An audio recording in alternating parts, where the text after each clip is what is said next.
All right, good afternoon, and welcome to the last class of How to Start a Startup. So this is a little bit different than every other class. Every other class has been things that you should be thinking about in general at the beginning of a startup.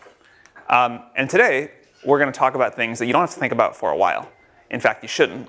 But since I'm not going to get to talk to most of you, again, before you get to sort of post-product market fit stage, I want to just give you the list of things that you need to think about as your startup scales, and the list of the things that usually founders fail to make the transition on. So these are the topics we're going to talk about. But again, all of these things are things that are not writing code or talking to users, which means, with a few exceptions that I'll try to note, you can ignore them until after you have product market fit.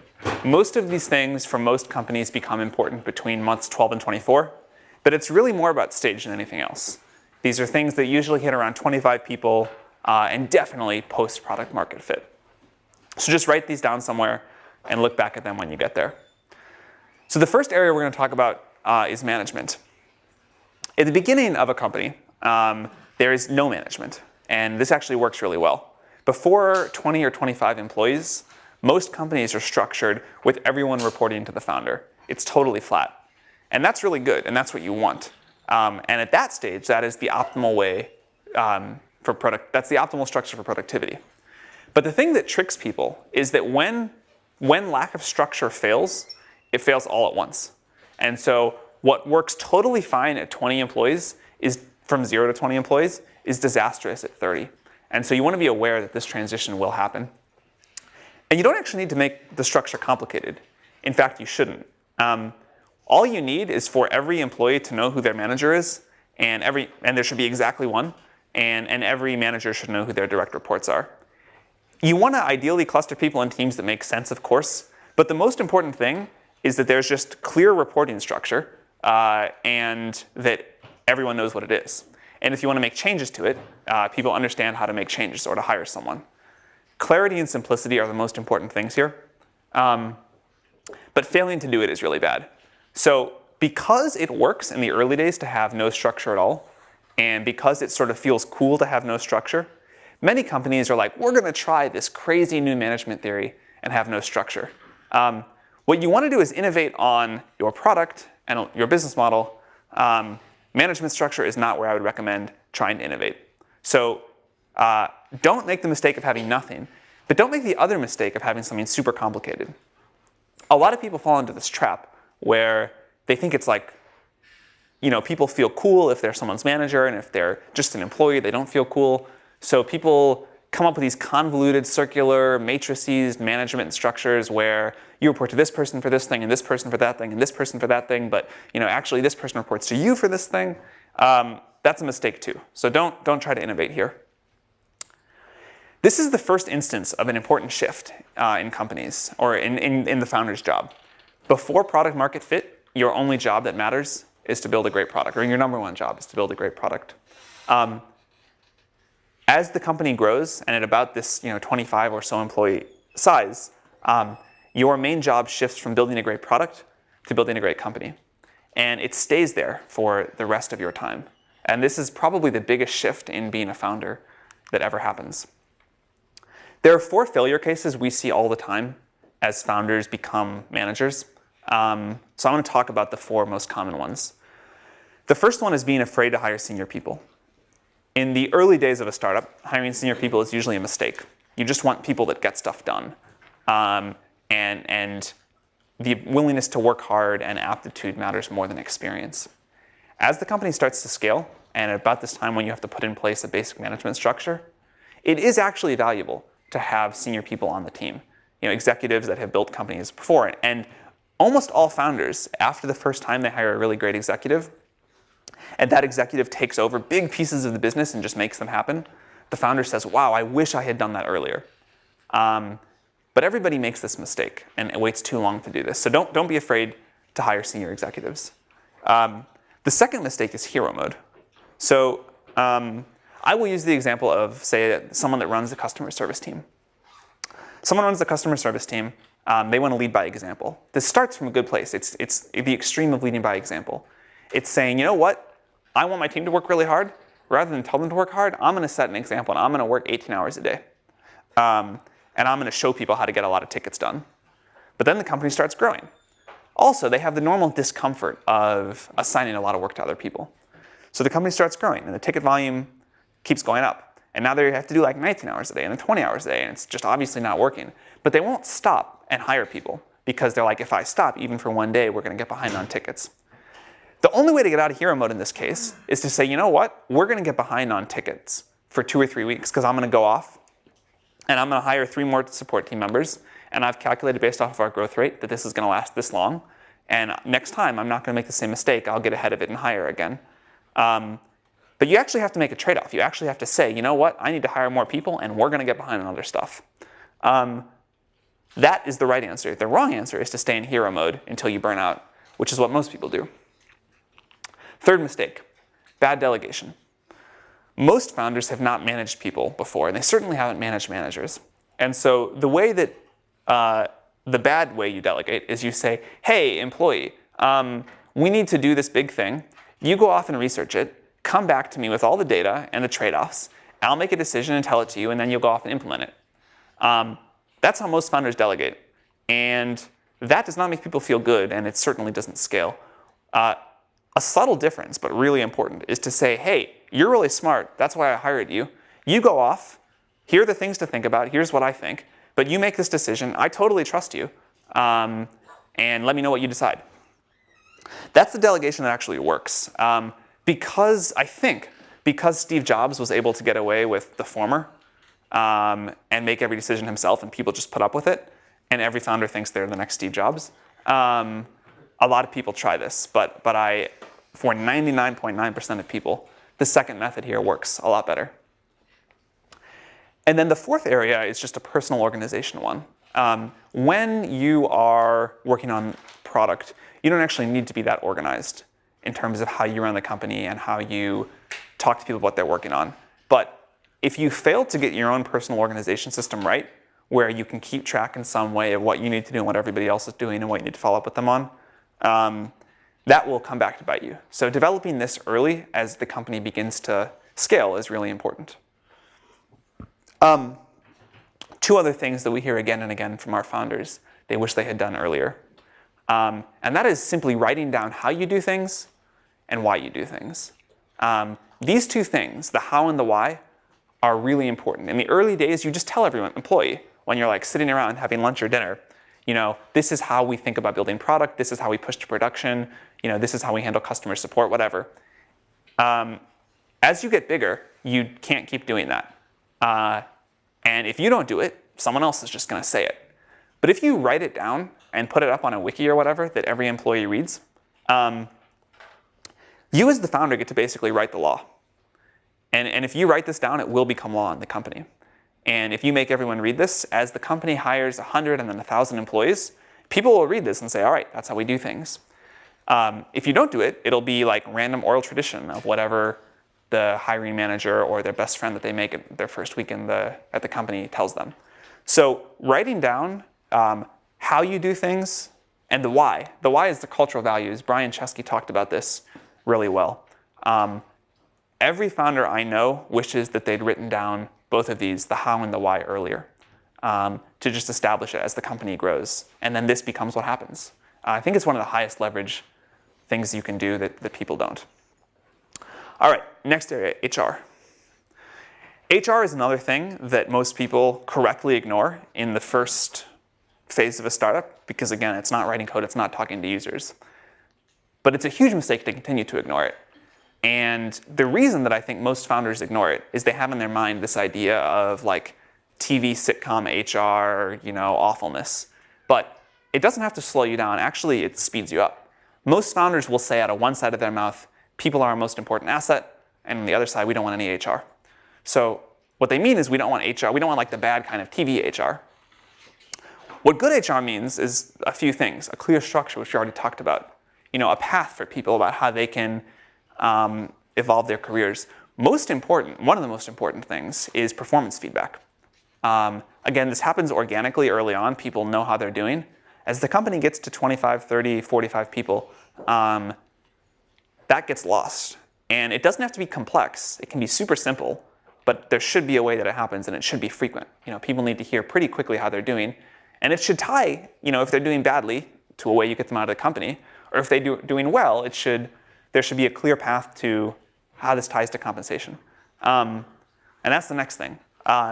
In the early days of a startup, people's compensation is whatever they negotiate with the founder, and it's all over the place. As you grow, it feels hopelessly corporate, but it really is worth putting in place these compensation bands. So a mid-level engineer is in this range, a senior engineer is in this range. Here's how you move from this to this. And it keeps things really fair. Someday, everyone will find out everyone else's comp. If it's all over the place, it will be a complete meltdown disaster. If you put these bands in place early, it will at least be fair. It will also save you a lot of crazy negotiation. One thing that I think is really important when it comes to HR is equity. Most people get this right now for the early employees. They give a lot of equity. But I think you should continue to give a lot of equity all the way through. And this is one place that your investors will always give you bad advice. I think, not YC, but all other investors give bad advice here. Most do. You should be giving out a lot of equity to your employees. Now, this dilutes everyone, right? This dilutes you as the founder and the investors equally. For some reason, founders usually understand this is good. Investors are very short-sighted and don't want to dilute themselves. So they'll fight you over every equity grant. But we've seen a lot of data at YC now, and the most successful companies, and the ones where the investors do the best, end up giving a lot of stock out to employees year after year after year. So I tell founders, you should think about, for the next 10 years, you're going to be giving out 3 to 5% of the company every year, because you just get bigger and bigger. So the individual grants get smaller, but in aggregate, it's a lot of stock. And I think this is really important to do. If you value your people, you should be doing this. Specifically, you need to do this with refresher grants. And you should get a plan in place for this early. I think you never want an employee in a place where they vested 3 out of their 4 years of stock and they start thinking about leaving. So you should always stay in front of people's vesting schedules. And have a plan early where you have refresher grants in place. There are a lot of new structures that people have been using here. I personally like 6-year, big grants, but 6 years of vesting, because I think these companies just take a while to build. There's pyramid vesting, where you back weight someone's grant, so in year 4 they get a lot more of the vesting than year 1. There's a concept, different names for it, but something like continuous forward vesting, where people's grants are automatically re-upped every year at the same number of shares. Whatever you decide, get an option management system in place at about this point. The normal way people do this is just someone keeps an Excel spreadsheet. I have seen mistakes that have cost employees or companies tens of millions of dollars because they didn't get this right. So there's really good option management systems or software, and you should get those in place around this point. The other sort of HR stuff to touch on, there are a bunch of rules that change around 50 employees. Common examples are that you have to start sexual harassment training and diversity training. There's a bunch of others as well. But just put a little pin in your mind that when you cross 50 employees, there's a new set of HR rules that you have to comply with. Monitor your team for burnout. Again, it's up to product market fit. It's just a sprint. Now it becomes a marathon. At this point, you actually don't want people to work 100 hours a week forever. You want them to go on vacation. You want them to have new challenges and do new things. And if you let the whole company get burned out all at once, that is often a company-ending thing. This is also a good time to put in place a hiring process. Another thing that most founders regret is they don't hire. As soon as everything is working, I think you should hire a full-time recruiter. If you do this too early, that's bad because you'll hire too fast, and that usually implodes. But most founders get behind the ball on this. There are a lot of other sort of just hiring process tips. For example, I think most companies, even until they get up to, say, 300 or 400 employees, should announce every offer on some internal mailing list or something before they make it. Because half the time you do that, someone in the company will know something good or bad about that employee. And the companies that I know that have instituted this have been really happy. Also a good time to have a program in place to ramp up employees. So when someone starts, what does their first week look like? How do they get spun up? How do they learn everything they need to learn? Are they going to have a buddy that's going to think through them? That's going to help them think through kind of everything about the company. Here is one that you actually do need to think about before the 12 to 24 month mark, which is diversity on the team. The most common place this comes up, honestly, is people that hire all guys on their engineering team for the first 15 or 20 people. And at that point, you get a culture in place that sort of takes on a life of its own. And most founders that I've spoken to that have made this mistake regret it, and they wished they had hired some diversity of perspective on the team earlier on. Engineering teams are not the only place where it comes up, but that's where you see it the most often. And if you get this right early, you'll be able to grow the team much more quickly over the long term. The other thing to think about is what happens to your early employees. So a common situation that happens is the company evolves past the early employees. The company, so like you hire an engineer who's a really great engineer, but then as the engineering team grows, you need a VP of engineering. The early engineer wants to be the VP of engineering. You can't do that. But you don't want the early employee to leave. They're an important part of the culture. They know a lot. People love them. And so I think you want to be very proactive about this. You want to think about what's the path for my first 10 or 15 employees going to be as the company grows, and then just talk to them about it. Very directly, be upfront. I want sit them down and say, I want to talk about sort of where you want to see your career go inside of this company. All right, so company productivity. This is something that you don't need to think about in the early days because small teams are just sort of naturally productive most of the time. But as you grow, the productivity, I think, goes down with the square of the number of employees if you don't make an effort, because it's sort of one of these connections between nodes. Every pair of people adds communication overhead. And so if you don't start thinking about the systems that you're going to put in place when the company is 25 to 50 people to stay productive as you grow, things will grind to a halt faster than you can imagine. The single word that matters most, I think, to keep the company productive as it grows is alignment. The reason companies become unproductive is people are either not on the same page and don't know what the same priorities are, or they're actively working against each other, which is obviously worse. But if you can keep the entire company aligned in the same direction, you'll have won well over half of the battle. And the way to start with this is just a very clear roadmap and goals. Everyone in the company should know what the roadmap for the next 3 or 6 months or a year, depending on where the company is in its life cycle, looks like. A classic test that I love to give is if I walk into a company beginning to struggle with these scaling issues, I'll ask the founders, if I walked around and pulled 10 random employees and asked them what the top 3 goals for the company are right now, would they all say the same thing? And 100% of the time, the founder says, yes, of course they would. And then I go do it, and 100% of the time, no 2 employees even say the same top 3 goals in order. And the founders can never believe it because they're like, well, I announced it in all hands 3 months ago what our goals were going to be, and how can they not remember? But it's really important to keep reiterating the message about the roadmap and the goals. And almost no founder does this enough. And if you do it, the company will say, all right, these are our goals, we understand them, we're going to get them done. And it'll self-organize around that.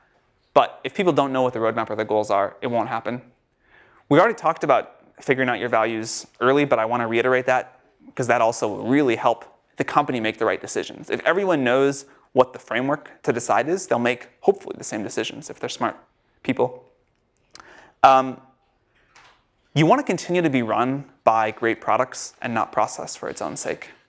This is a fine, fine line because you do need to put some process in place, but you never want to put process in place that rewards the process.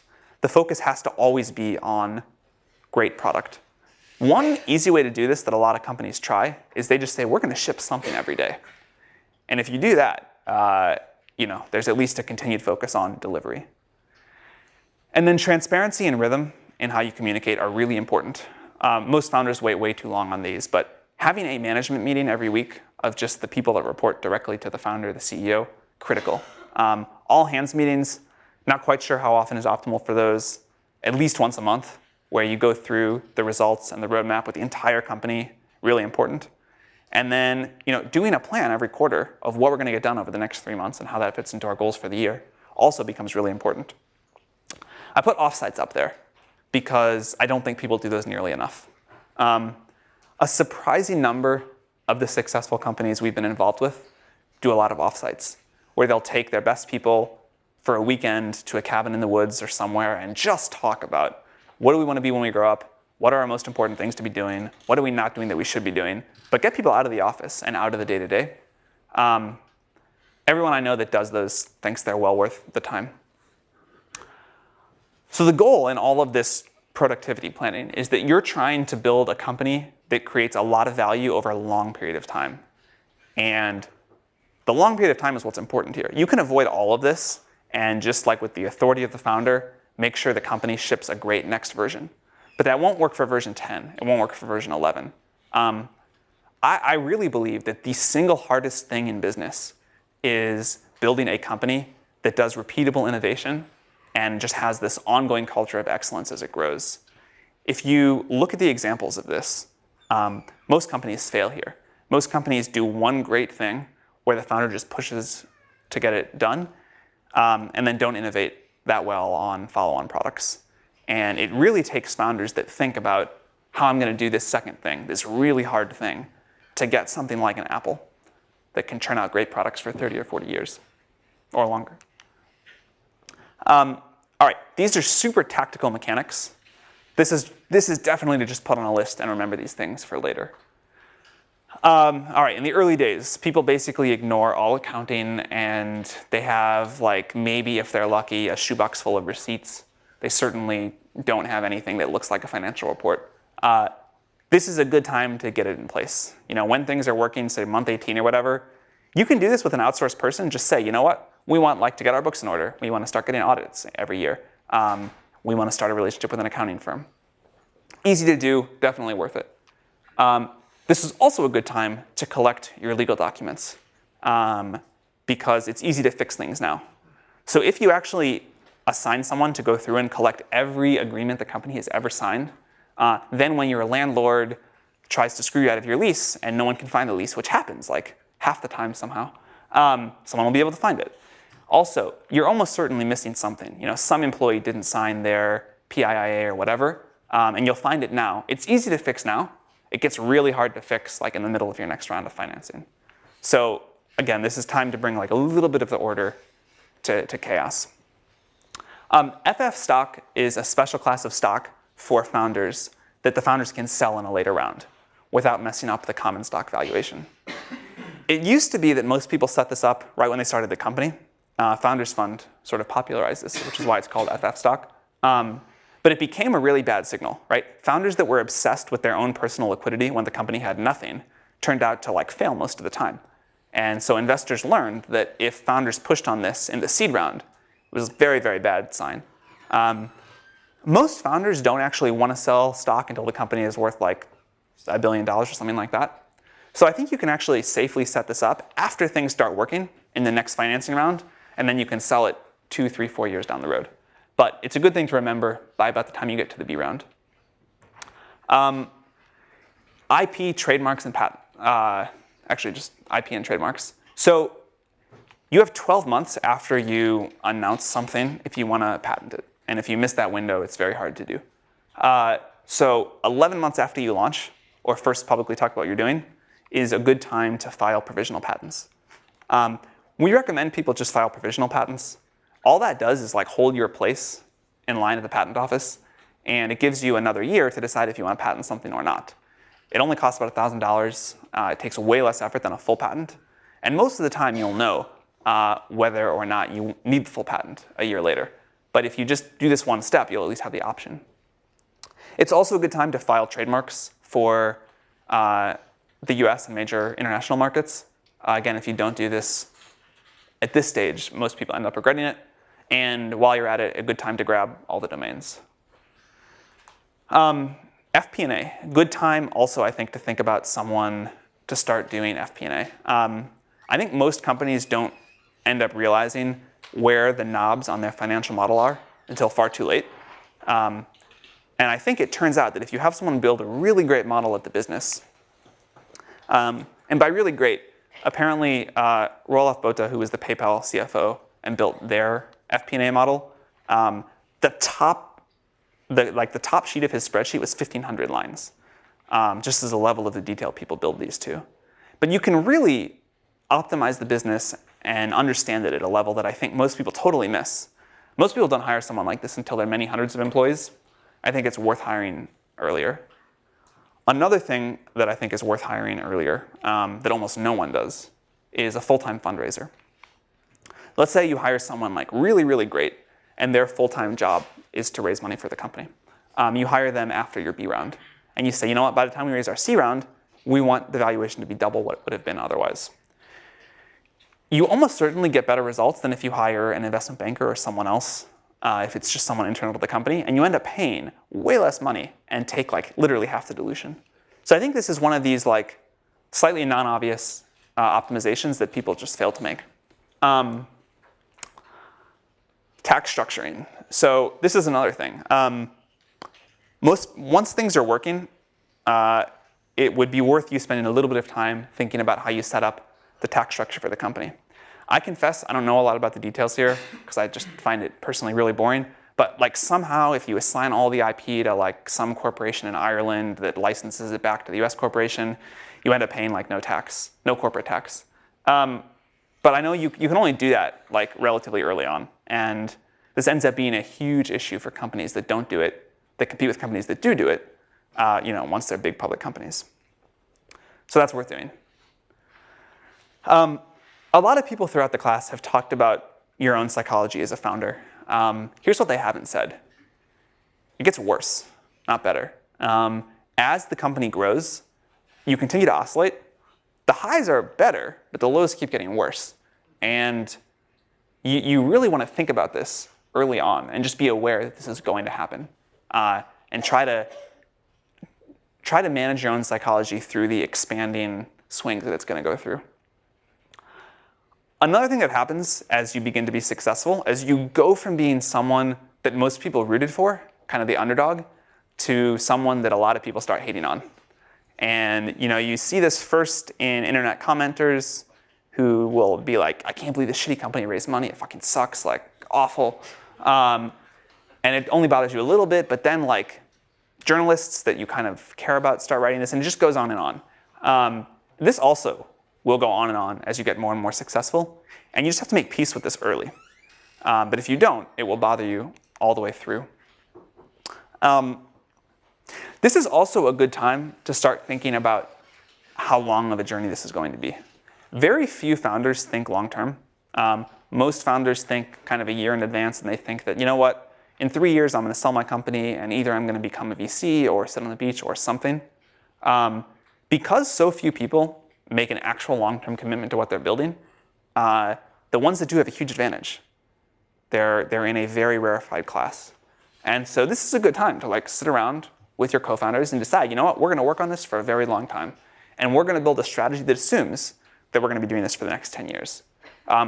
Just thinking that way alone, I think is probably a very high leverage thing you can do for success. Take vacation. Another common thing that we see is founders will run their business for 3 or 4 years without ever taking more than a day of vacation. And that works for like a year or 2 years or something like that. It really leads to nasty burnout if you don't do it. Losing focus is another way that founders get off track. I actually think this is a symptom of burnout. When you get really burned out on running the business, you want to do easier things or sort of more gratifying things. You want to go to conferences and have people tell you how great you are. You want to do all these things that are not actually building the business. And the most common post-YC failure case for the companies we fund is that they're incredibly focused during YC on their company, and then after they start doing a lot of other things. They advise companies, they go to conferences, whatever. Focus is what made you successful in the first place. There are a lot of reasons people lose focus, but fight against that really, really hard. This is the special case of focus. As you start to do well, you will start to get a bunch of potential acquirers sniffing around. And it's very gratifying. And you're like, wow, I could be so rich and I'd be so cool. And M&A negotiations feel really fun. This is one of the biggest killers of companies, is that they entertain acquisition conversations. You distract yourself you get demoralized if it doesn't happen. If an offer does come in and it's really low, you've already like mentally thought that you're done, and so you take the offer. As a general rule, don't start any acquisition conversation unless you're willing to sell for a pretty low number. Don't ever just check it, hoping that you're going to have the one miracle high offer. If that's going to happen, you'll know, because they'll just make you a big offer before you even meet them. But this is a big company killer. And then, just as a reminder to everybody, the thing that kills startups at some level is the founders giving up. So sometimes you should quit, but if you mismanage your own psychology and you quit when you shouldn't, that is what kills companies. I mean, that is the sort of final cause of death for most of these startups. And so if you can manage your own psychology in a way that you don't quit, and don't get to a place where you need to quit or give up on the startup, you'll be in a far, far better place. So marketing and PR is something that we tell companies to ignore for a long time. Everyone thinks in the early days that the press is going to be what saves them. We tell them all the time it doesn't work that way. It's definitely true. Press is not what's going to save your startup. But as you start to be successful, this is something that the founders themselves need to spend time on. So once your product is working, switch from not caring about this to caring about it a little bit. And the two most important things for the founders to do, figure out the key messaging yourselves. Never outsource this to your head of marketing or PR firm. Founders have to figure out what the message of the company is going to be.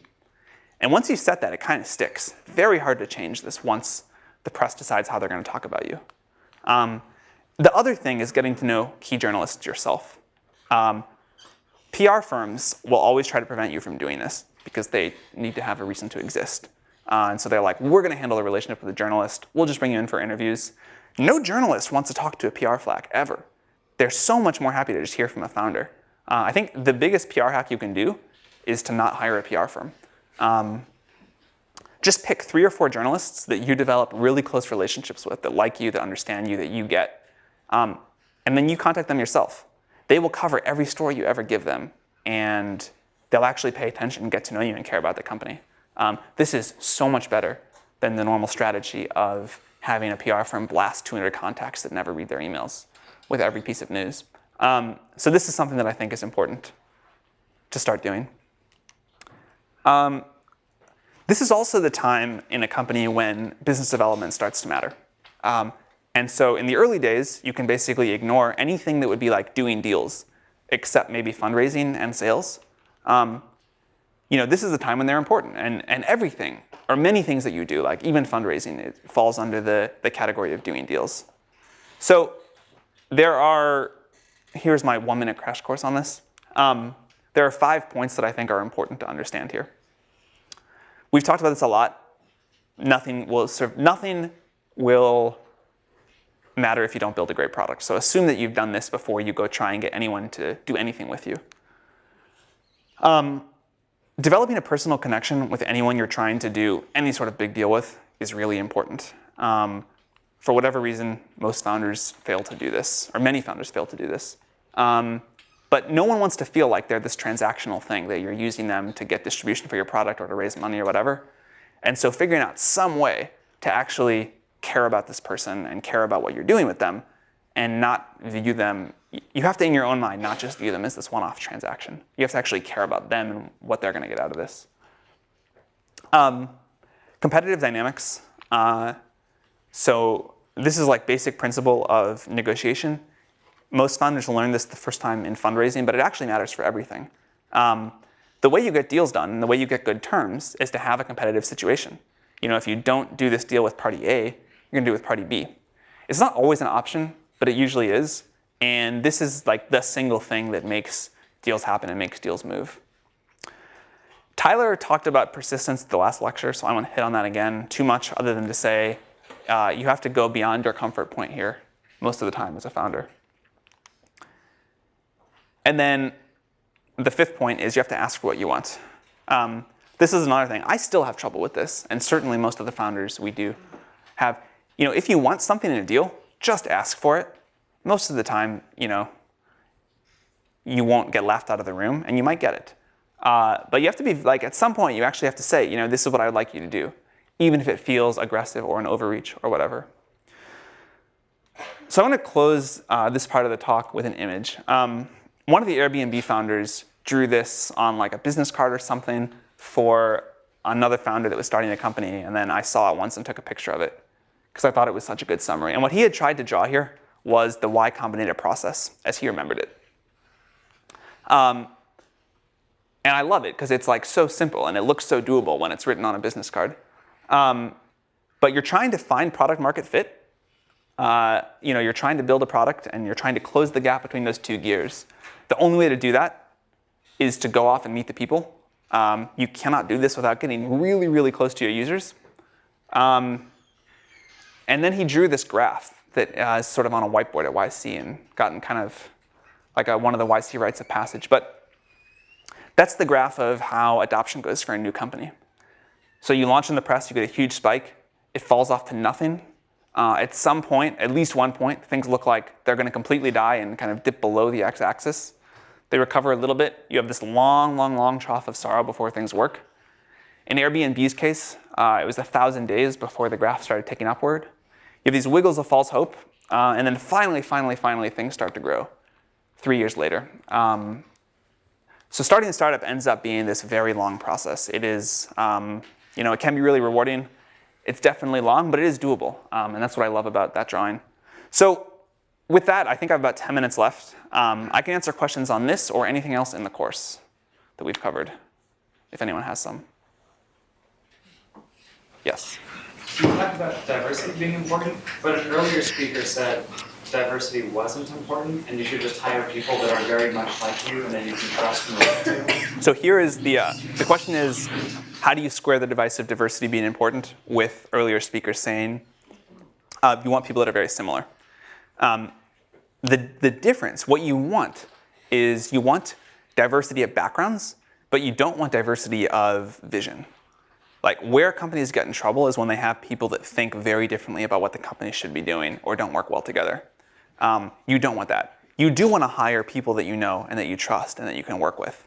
But if everyone on the team comes from exactly the same background, you do end up developing somewhat of a monoculture, which often causes problems down the road. Not always. Some companies have been successful with that.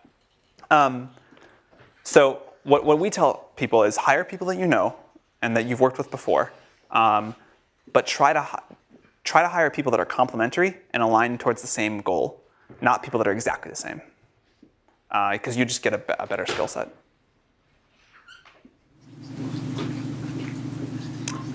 Yeah. So what are some examples of ways to think about productivity tracking on a personal level, especially when you're running companies? Like how do you do that on a personal level and also on a management level? How to keep track productivity systems. So the one I use, which I actually think works really well, is I keep one piece of paper with my goals for sort of a 3 to 12 month time frame, and I look at that every day. And then separately, I keep one page for every day of my short-term goals for that day. And so if I need to do something in like a week, I just flip forward 7 pages and write it down. And then I also keep a list of every person and what they're working on and what I need to tell them and what I need to talk to them about, what we talked about last time. So every time I sit down with someone, I kind of have the full state and a list of things for that person. That works really well. Yes? So we've talked a lot about startups growing, but most startups fail. Yeah. Any advice for kind of how to fail gracefully? Yeah, great question. You should have covered it. How to fail gracefully. So most startups fail, and Silicon Valley almost goes too far in how much it loves failure. Failure still sucks. You should still try not to fail. And this whole thing of failure is great, I don't agree with. But it will happen to most people most of the time. And it's a very forgiving environment. As long as you are upfront about it and ethical and don't let anyone get into a bad situation. So if you're failing, first of all, you should tell your investors. And second of all, you should not totally run out of money. What you don't want is a blow up with a bunch of debts that the company owe and everyone showing up to work one day and the door being locked. You'll know when you're failing. You'll know when the company things just aren't going to work. And you should just tell your investors, hey, sorry, this isn't going to work. No one will be surprised. I expect to lose or I'm willing to lose my money. on every investment I ever make. I know that happens most of the time, and the winners pay for it, still with a factor of 100, so it's okay. People will be very understanding and supportive, but you want to tell people early. You don't want to surprise them, and you don't want to like let your employees get shocked one day when they don't have a job.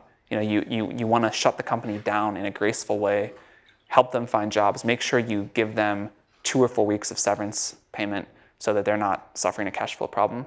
All of this stuff is pretty important. Yes? How many immigrant founders have you seen in Y Combinator? How many immigrant founders have we seen in Y Combinator? In the last batch, I think it probably went up for this next batch. In the last batch, 41% of the founders we funded were born outside the US from 30 different countries.